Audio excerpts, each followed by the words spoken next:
wase anapa we onyame sunsun na onyame abasa kase anhwe so wate wote me nka che unse papa betra se ache papa bekasa ya che na ebi po se mentiase me wo na ojumaini bi adwuma doso yeni na free social media kakra the TV followers ni na fi se me ni ho me ho me ye afu me ye nyame adwuma ehwe nipa te ana agye me bre se me ba betra se na me no wakasa be facha me enche odifo ko se ntwide nature no e batin tin mame ne yedi bande anu sumu anu tin ne yesa de ba anu tin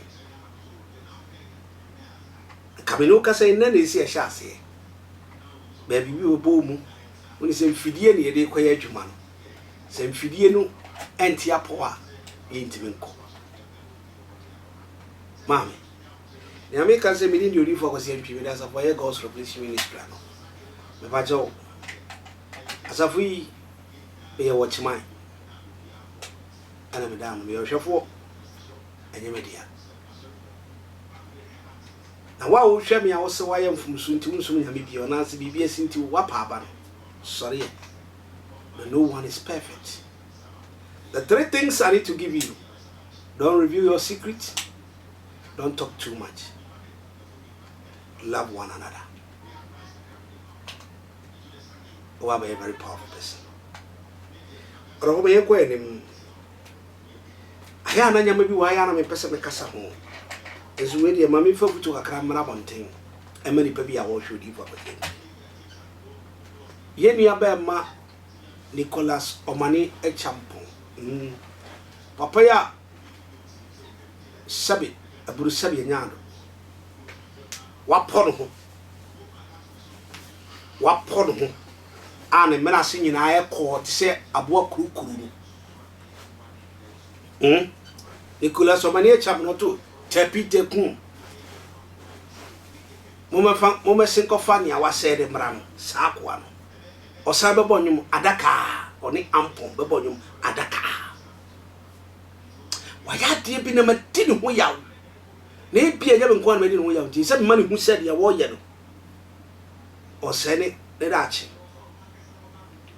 tapite ku obonyum enkasa obonyum magana fo jiwtumu na eyede na nade o ka samu a eni ho tapite ku eyede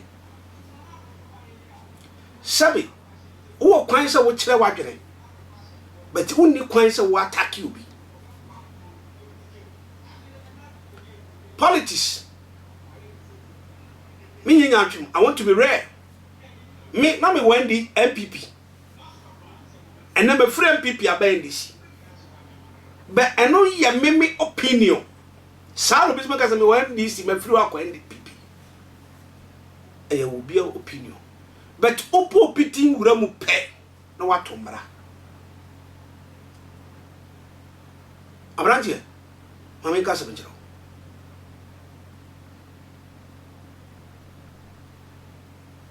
wose nya wo ka bia nukure ana mama ka tro se ya present osiso no on the 2nd King chapter 12 and e adwuma o papa bedi Omane so o de nkondua ene to papa so o de to Omane so tia hai.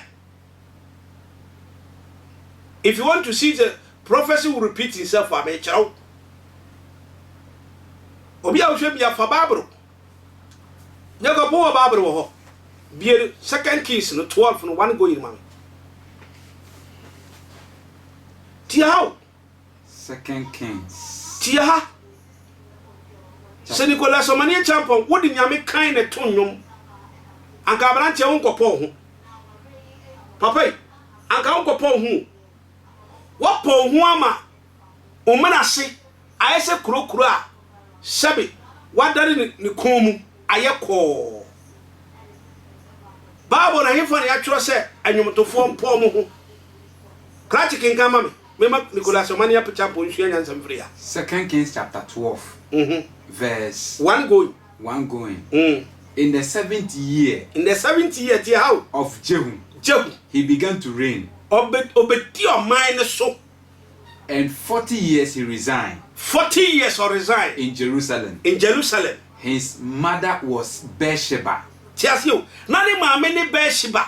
Me pacha wose mama di Omane so 5 years, na dum so 5 years. Mama ba just 1 term.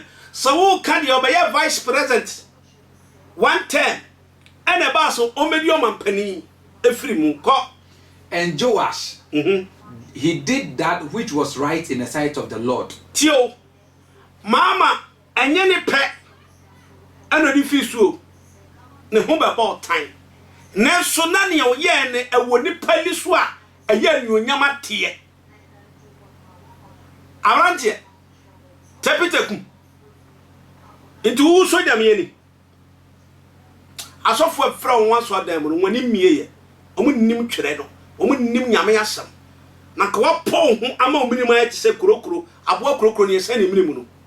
Ho nya. Na se de yego. Papa, I say, and Joash said, and Joash brought the high places unto and was taken away. But the people still sacrificed and burn incense in high places. And Joash said unto the priest, all the money that is dedicated is brought into the house of the Lord. Enti me pacho shika Ghana for COVID nka opeso ko bia semwa President Abba Rollins omampani for Atamas Mama Ekufuado ye ka ba bia shika ko wura pa ye Ekufuado botu what me aka sasama and so still nipa da so sacrifice and no tofu a ye tax we mama ye tax a day Udi abra tax abetua mama by 1 term but he able to solve electricity ameri plant nene na do di ko Kumasi akoda da Kumasi fo abrante se opesa we politics a yiwanim na ye politics Nicolas Omane Acheampon yiwanim na ye politics usu hu ohiri bia ye yiri na mu maboa no aba sempani ko ba mu no mo ko twene no mu se nea abrante ne ye oni fo a ye sign ti e patano no se dey. But in the 23rd year of King Joash, the priest resigned. Now King Joash called to Jehoiada, the priest, and other priests, and said to them, why are you not repairing the Lord's house? Tio Tepitekum Nanado say ya bossa obesi den Jacob cathedral but in that aye swimming pool why Nanado was not repaired to build but it's rather collapsed building so the besi Nyankopon fie. Do you know the heavy curse on this? One of no me was hard away but you see this is nothing.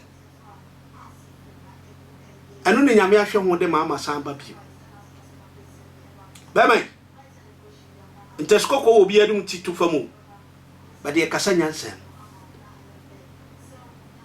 o me nyini sababa kura ni kan yese unya enyum na kyere nyame de amaunti wo ho tan kura obetima ato na ti aso kan Jacob ye mama or say from now do not take any money from your friends. Akufado apopo siasa amanaje e kama mu awon tiase wa ho ye sizi ni sa man yiska bi freva ne na fofo nchen enu na man na Akufado se no hunya kono okoma bia so abebe kasa se 2019 say na na do be ko afebe be na na do ko pebo se kran fama no go to Omane channel go Omane channel Prophet Antwi I said this.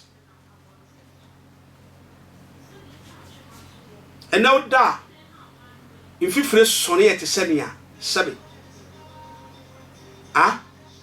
you didn't show good yes because of light off who chat say mama do so echo 5 years na mama be di medicine na 5 years in buy. I'm very prompt. And now we turn electricity to car. Unya light no what them. Ya dey tell. Uko wuram to wia na ya dum. Do you thought about that? And how kasa wonwene ho? Utie si wanim ti sania. Wo hwe kwawkurom. Abrante ye study o. Na mama ni pamfa bufo ma also. Adana uhu no kure na pesa beka no kure. Osu hu ohine a ya tu na de so esa ne na ba. Ani ebesi. Adu bi ti se wo ebesi. We mama o sinema ngi skabia mfu na mfo hobiem. I will take it into my hands. You are no longer responsible for this work again. Now nyame apu akufo ado dada wo. Nanado nyame apu ndadada. Nyame apu ndadada wo. Tapitakum. Nyame adan wapu nanado dada. If you want people to speak, mami kase michiro. That's the most dangerous act. Ana papa owusu bempa. Ohu ya wa ne wa ba bonte bekasa. Eda Dr. Mahuma Baumia eko na sorry. Vice President. Now or try to pray for the man to position the man in spiritual. So who share video now so do baby and team. Let me tell you. Okasa spiritual in amfa. Nyame man warning do so ye team. One was afraid the obobon sem soba. Let's be fat and let's be red. Yago we ama me pesa me kire wade. And the priest agreed to not receive no more money from the people. And kahana ese akufuado. Oye. So jitum se me man mafum. Me man mafum. Free na ko. Me meji mo Tr0uble. Na do da so agi condom tax. COVID levy tax. Ko filling station. Na hwe mo chat. Abrantie. We are serious. Who can Isaiah chapter 4 now, verse down to 5 no so. Was in NDC ba be di o man so na who grow na be de yen. Maybe I don't support anybody. Master you study. Sankandi sinya dia kanana do nya ni nyuma yi. Na kan pipi nda so ntra so ni reni. Me hu adi fo mu gu net ni so mu twa toro, o mu di akofie, no mu fa twere ni nya dwuma, no mu ye mmobo. Why the catch say Vice President Betima be the president no. Why? Why the catch now? Tabita why the catch now? Who taught you that? Who does that? Why the catch say Obeba be the president? Vice President why the catch no? Me catch now ne. Ya to abandon MPs. 60 MPs kura wura parliament na nyame ni ho. 60 kura wura parliament na nyame ni ho. This is the west aba ye beto a ebema MPP ayira no rise another party e dey be gina ho for next 8 years. Ada na mo mpeno kura sa. I don't know. Was not priestly to me because Nyakopon dan yes one repair what put down. Do you know the curse Nanado has brought upon himself? Do you understand what we are talking about? His mistake has bringing Mama into power. If you want to, we should educate you. Nanado mistake is bringing Mama into power. Because nitimi adete ohun se bibia e normal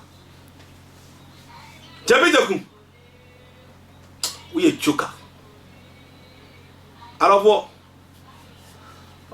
only from this Sabbath God to send me this morning to speak the truth, nothing about the truth to tabitakum hwen sama ifine numu ba ni obedi na frundi ni obedi ɛne ne front tie sɛ ba na me fa last verse ne ma wo tie sɛ ma Tvgh kum ɛkeka rubbish words tie Niko yɛnya ne nteɛ sɛ wohyɛ studio w'ani abere pa ɛyɛ ɛnwom ɛde ama a particular party bi ɛno ne party bɛn a ɛnwom no ma yɛdada ɛwɔ out ɛno yɛ party bɛn a Dr. Bawumia baas no aba obi ankɔfo monto abama Dr. Bawumia aban we ba ya tena kane mu for 7 good years na Ghana for kasa nti na anu ye ya fi we mu ya kane anu dundum kakra no de compare dum so na mo tena mu 4 to 5 years no adan mo mi anka no grade na ya Ghana for ye Dr. Bawumia monto abama na anya hwe no obesa aba mo ncha besere mo otoma former president Mahama o ma hobie mo ni mo wie mo ka hwe a ontie se de no so no yo dwanfunu no ene we die wodwan no mu hu no kra no odane funu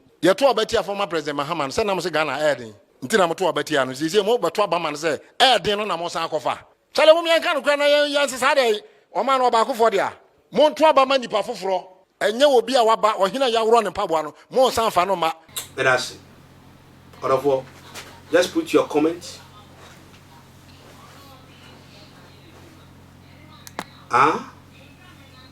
Share your opinion. We are here to speak the truth, nothing but the truth. Odi fo say twi haban ne nyame dia dum semente me fanji ni pankwa ne opa wo no yare ya Tr0uble ya monsafo agi eni onyama firi ne sam onyame de saado na dum se me famoa na me trans kakra me ya fum ndwuma pebre esi ame no ti hai e wo banche be 20 ama 20 me be twitwa aton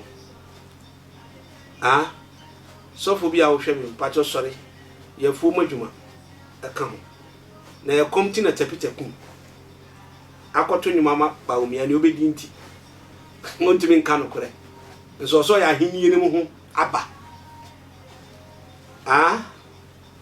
oka Matthew na 43:21 na wase na Omane na ntima mfa me madwuma mu aba amma no magye from nsam ade ama Omane foforo Jacob mpacho fe no so ma me sesi a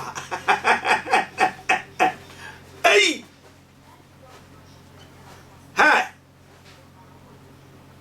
adia yenti ase na yenhunu na yanka sesi ya vice president Okan Zakaria fono no akwaka ai akwaka kana basa trokan akikana trokan kan 21 mama the same chapter now 21 che atia ye ya emwaye no mum pese ye ba kan kan 21:43 mama Matthew 21:43 Matthew 21 mum panokure tapitakum okun asese kurokuro kun ase ayeko wo minim se obi opon ho bia yusu tigare o de tigare na tonyo enye nyame na me po asempa ma be di hu ya Wabio Matthew 21:43 what do you say how did I mum panokure I say I tell you for this reason the kingdom of God will be taken away from you. Tabitakum hello Tabitakum hello kum when nim so twekwan hello Tabitakum mie bible what do I mean na to nyum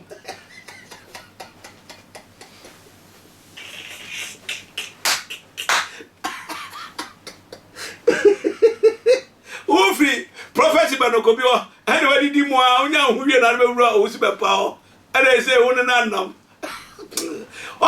I tell you the kingdom of God will be taken from you into almost onyame dia hinere man PP aye nyina dia koma support to ya dia empire support to ya but onyame je from nsam because uhwe nyuma u friend PP MP so meka nyuma na nado aya they cannot say it amutimika Ojina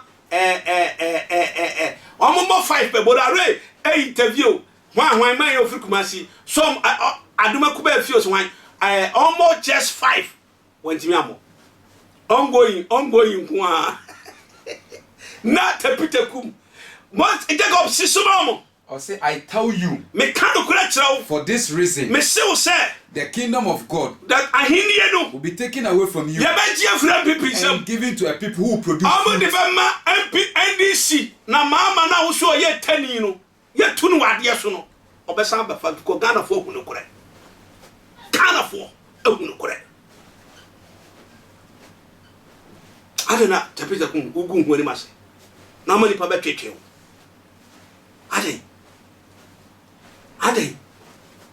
wa ye tie nsama wo kai e ku hu fi enso sabi e bia dwama ama wo power wa hia no kura ma wa tie ne nsam ama na hu se wo nyankopon no ama wa didi ne nsam awa ye bibi kura wo free man faso abaso ma bia kan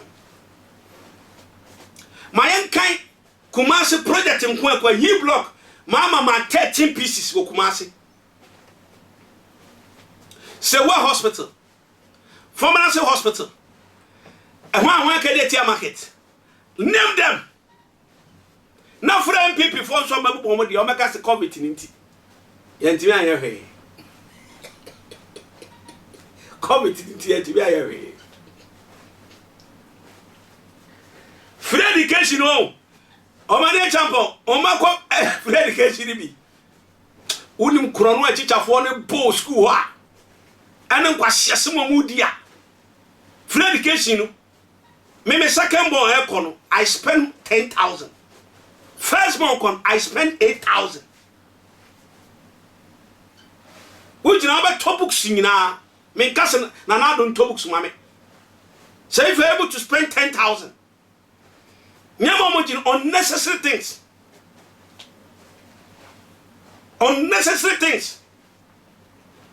it's better they take school fees and the college Omane Acheampon abegina we chibi hu nyenyenyan wasra ho sama hu nyenyan na wo yiro da wachi so wo yiro pa don't know oba sra ho so sra wo na so tu nyankopon ho nwom wo tu ahinie ho nwom wo ya ahinie ho aba bawo wo nyame se me kan kiro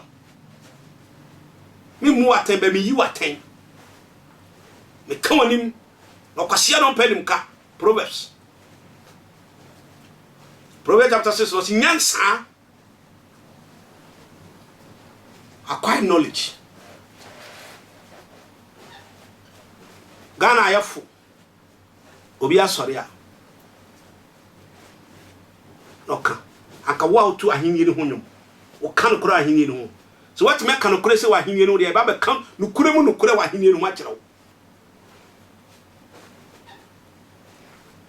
mama yam wofa onye musuani but utum futu egu nipa ni o mani pa nwene wadofo edo wa oto nwom a mo tobi o mo gibi o mo download bi no o pam afiri wo mo te ba be kan kura kire wo ka we bisa ha to nwom agba me ya ma to nwom agba me ya na o hibi enu ayi na se kunwa o be san ba biu ye dia hini na mamo ye dia man pipi wonti ma fa ba bi ama the ministers and MPs are speaking hopes nya doye en sama woka ye woni mi nyansa sin hopes doye dirty workers hopes nya doye yama ai ya president no ubetima ye Nicolas Omane ubetima ye and so la show they betray hopes nya doye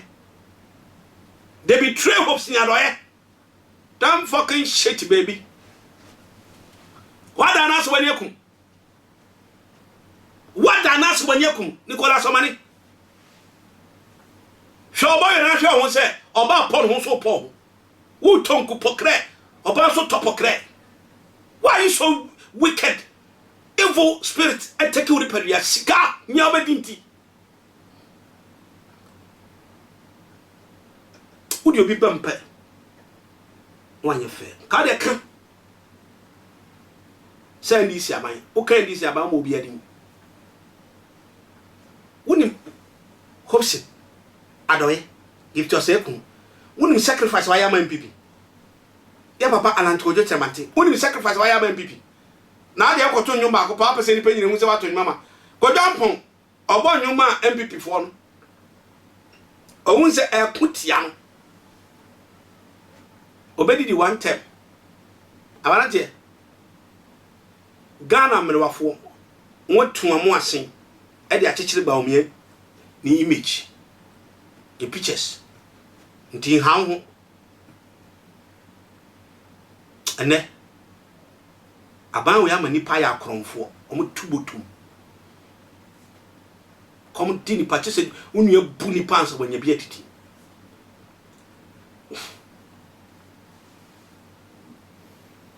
in the first history gola man Acheampon sikabi amade man sa fato nwum bia reverse nenya me hu mobo enti sa onyame bu afu onyame yasotwe aba fesito for high attention TV ni dia ya besere se no kure dia ntwa yinti ana odi fo ma bekasa ba bia ntwa ye bia mo fanche nkabe de se bi nua ni kona so ba na Acheampon wa hini nim TV ni ano no ba minim se abopopone e de takrama atoro aton takrama so atoro honhom abetena so ni obedinti ni hu ni so idol oye icon oye special ene de ede na no kora fini kona so mana Acheampon ni minimi na ne mana se akọ se kurukuru unse kurukuru be ba so no chinyi na taro se kwa na ne ko nwa ye ko sa de kula so mana Acheampon dia ye Honorable aya Attention TV subscribe page link share video no in for the time ko heto kese wa de to kese no hwe kora afaso bi ene so ensu nko na ginam ene srade try say obatena se na wa bere ho ase na wa da urade na no kora no epon no apie share video we like it man ko Nicholas Omane Acheampon sa no hu se watu anamon pone no nyame hu no me bom paya me bom bia ma no so nyame se sana dwene no ka hini ni mo asem na hini ni mo no ente sa ni urade dia ma Nicholas Omane Acheampon no obaje frusem orofo me ni prophet Tr0uble ko semtwi do na frame back to back original onyame kan no nyu yi. Bye bye.